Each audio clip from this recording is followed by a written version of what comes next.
Flash back. ముఖ్య కార్యకర్తలందరినీ police station లో ఈరోజు అరెస్ట్ చేయడం జరిగింది.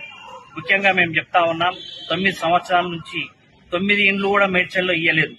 మేము వీటిని ప్రశ్నిస్తామని వారిని ముందు అరెస్టులు చేస్తా ఉన్నారు. కాబట్టి ఈ యొక్క అరెస్టులందరినీ మేము ఖండిస్తా ఉన్నాం. రాబోయే రోజులలో కాంగ్రెస్ ప్రభుత్వం వస్తుంది కాబట్టి ఒక్కరిని కూడా ఇడిచిపెట్టకుండా తరిమి కొడతామని చెప్పి ఈ సభాముఖంగా తెలియజేస్తా ఉన్నాం.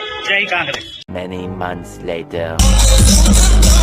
10 ఏళ్ల కాంచి ఎదురు చూస్తున్న సంబరం మరి తెలంగాణ ఇచ్చినాక 2 మాటలోడి 3వ పారి గెలిచింది కాంగ్రెస్.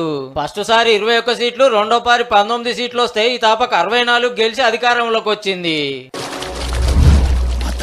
బతకండి అంటే వినలేదు కదరా, కోత మొదలైంది. రాత రాసిన భగవంతుడు వచ్చిన